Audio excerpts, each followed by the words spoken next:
Deus seja louvado. Título desta mensagem: O livro da revelação. Abra sua Bíblia no livro do Apocalipse, capítulo 4. Vamos ler o versículo de número 5. E do trono saíam relâmpagos, trovões e vozes. E diante do trono ardiam 7 lâmpadas de fogo, as quais são os 7 Espíritos de Deus. No capítulo 5, verso 6, diz: E olhei e vi que estava no meio do trono e dos 4 animais viventes, e entre os anciãos, um cordeiro como havendo sido morto.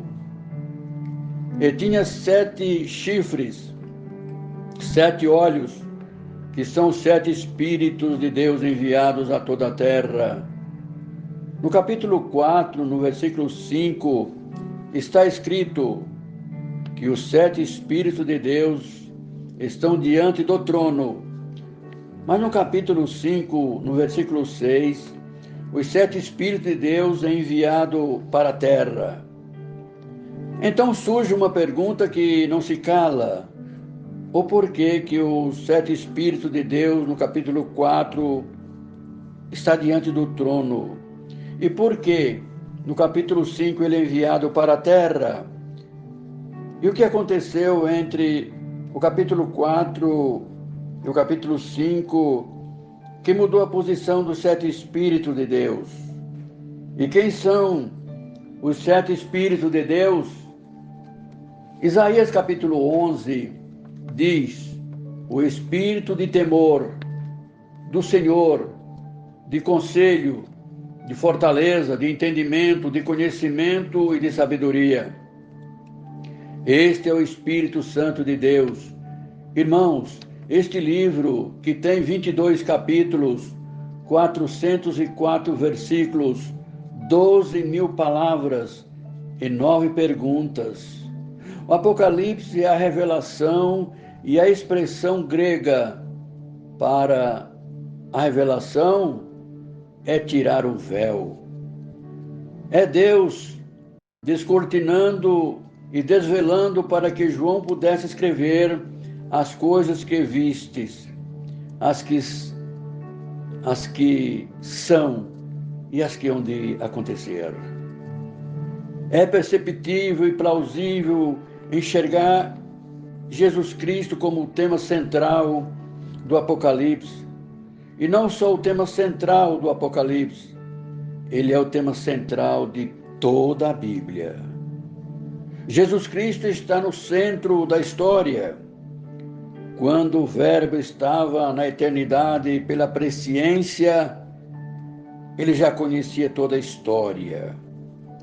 E quando o Verbo se faz carne, na encarnação ele pisa na história. Mas quando ele sobe assunto aos céus, na ascensão, à destra do Pai, ele mantém o controle da história. Mantém o controle da história em suas mãos. E é por isso que do capítulo 1 ao 3 deste livro, ele se apresenta como o rei sacerdote. No capítulo 4 e 5 é o cordeiro entronizado no trono. Do capítulo 6 ao 18, ele é o juiz de toda a terra. E por que ele é o juiz de toda a terra? Porque os Salmos 19, versículo 9, diz assim: os seus julgamentos são justos. O Salmo 89, versículo 14, a base do seu trono também é justiça. Hebreus capítulo 1, versículo 8, o cetro da justiça está em suas mãos. E do capítulo 20 ao 22, ele é o Rei glorificado que reina para todo sempre. Neste livro, a palavra trono aparece 46 vezes. A palavra poder e autoridade, 40 vezes. A palavra rei aparece 37 vezes. A palavra adoração aparece 24 vezes. A palavra cordeiro, se referindo a Jesus Cristo, aparece 28 vezes. Para que você entenda o que o livro quer nos ensinar, ele é o cordeiro que foi morto e reviveu. Ele é o Rei glorificado que está sentado em seu trono, digno de ser adorado, honra e glória e louvor por toda a eternidade. Aquele que tem o domínio e poder para todo sempre. A revelação veio de Deus a Cristo, de Cristo a um anjo, de um anjo a João e de João até nós. 175 vezes aparece a expressão anjos no Novo Testamento. 67 vezes só no livro do Apocalipse. Mas eles tiveram participações diretas do ministério de Jesus Cristo. Quando Jesus nasceu, quem o adorou foram os anjos. Quando ele está 40 dias sem comer e provavelmente sem beber, quem levou pão foi um anjo. E quando ele está no Getsemane em agonia, quem foi o consolar? Foi um anjo. Domingo pela manhã, quando ele ressuscitou, quem disse que ele não estava mais no sepulcro? Foram os anjos. Mas para pregar o evangelho, ele não chamou os anjos, ele chamou eu e você que ouve esta palavra.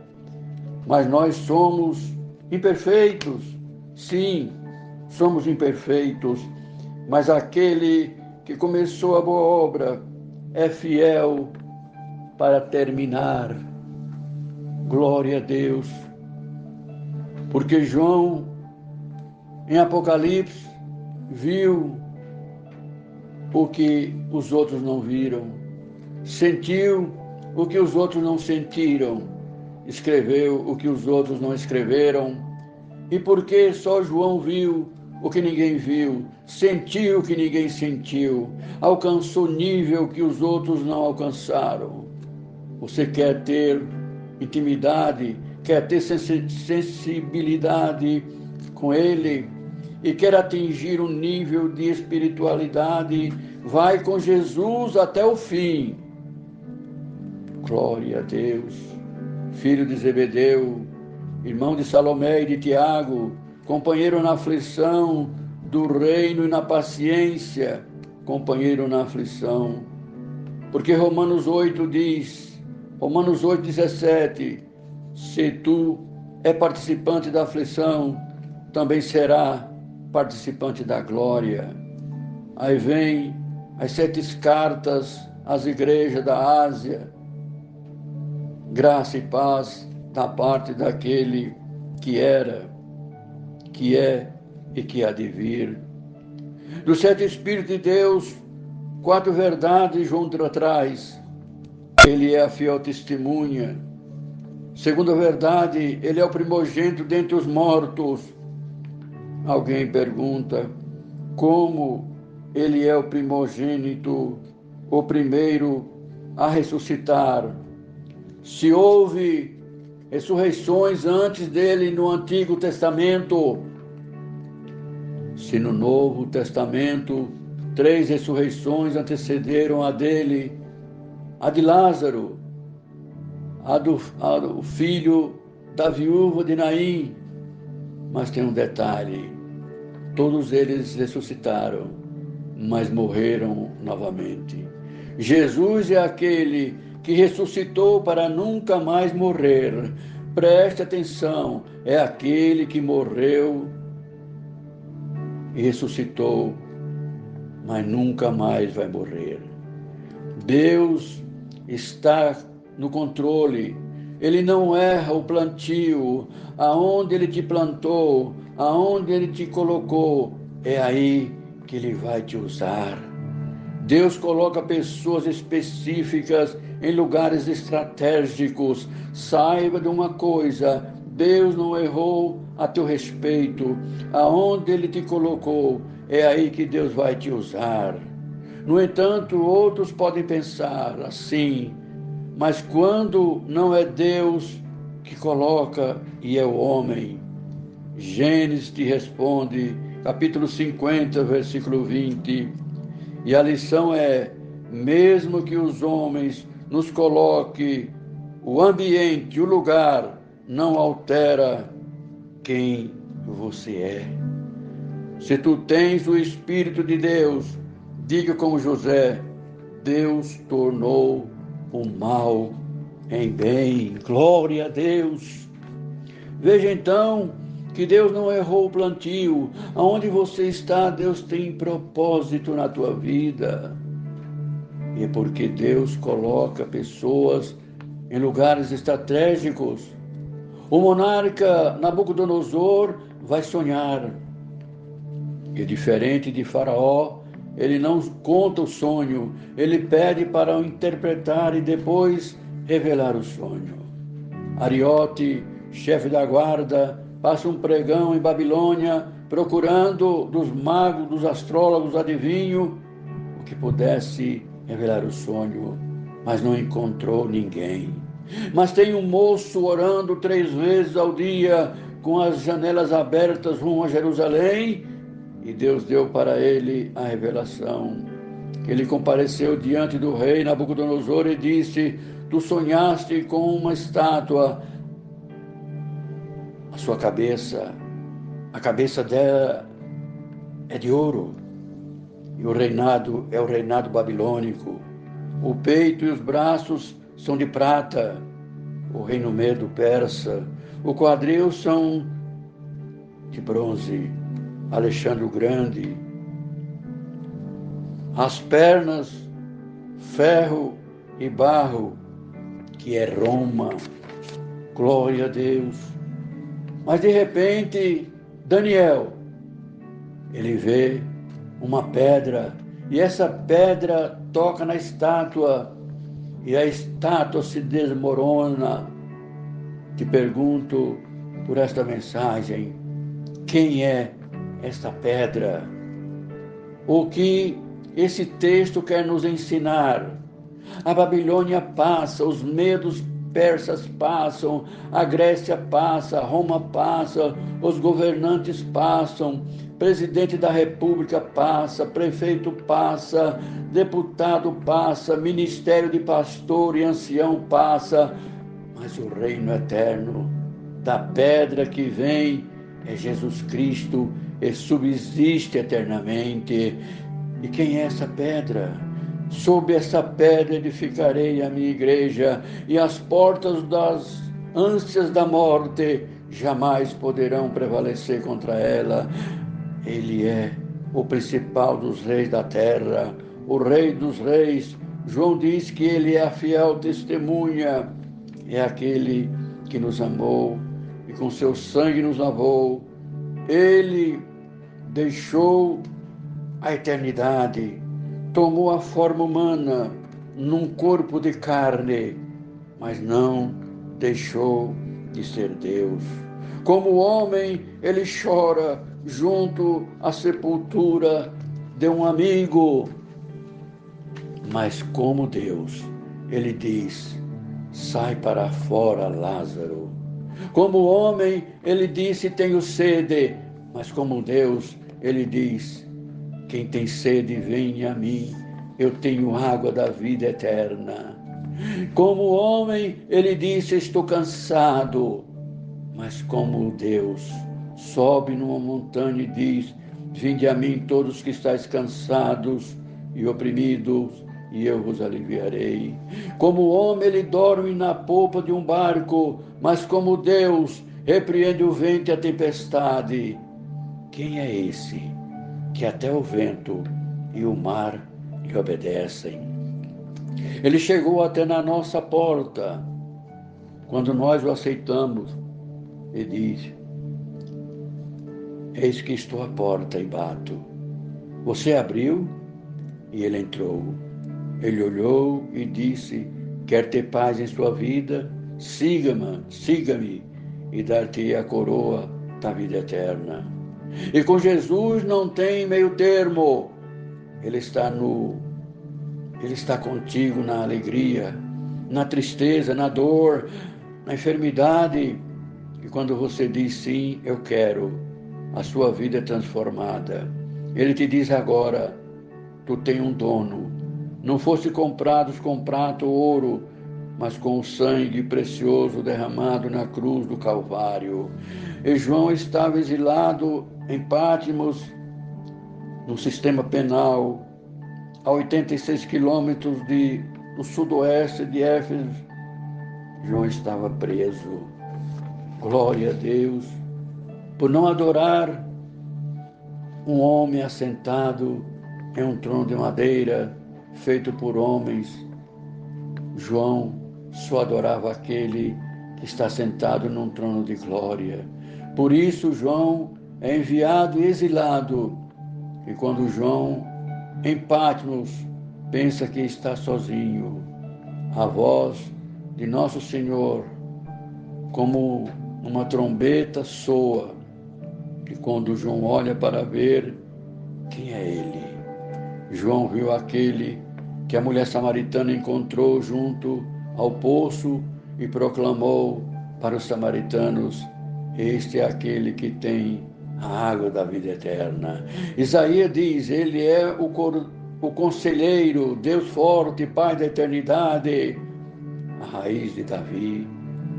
Jó vai dizer para todos nós: ele é o Redentor, que vive para sempre. João Batista afirma: ele é o Cordeiro de Deus que tira o pecado do mundo. Pedro também enfatiza: ele é o Cristo, o Filho do Deus vivo. Ele é o princípio e o fim, o alfa e o ômega, aquele que era, que é e que há de vir para todo sempre. Jesus é o bom samaritano, ele cuida daqueles que nós desistimos. E depois de curar, ele foi na estalagem e disse: cuide do que é meu.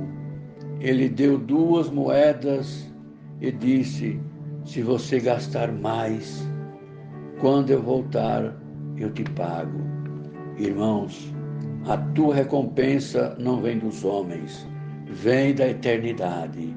E vou te provar. Aos Romanos 14, versículo 10, todos compareceremos diante do tribunal de Cristo. Apocalipse 22, verso 12, comigo está o meu galardão, eis que venho sem demora. 2 Timóteo, capítulo 4, versículo 8, diz: desde agora, a coroa da justiça me está guardada, a qual o Senhor justo juiz me dará naquele dia, não somente a mim, mas também todos que amarem a sua vinda. Tiago, capítulo 1, versículo 12, bem-aventurado o varão que sofre a tentação, porque quando for provado, receberá a coroa da vida, a qual o Senhor tem prometido aos que o amam.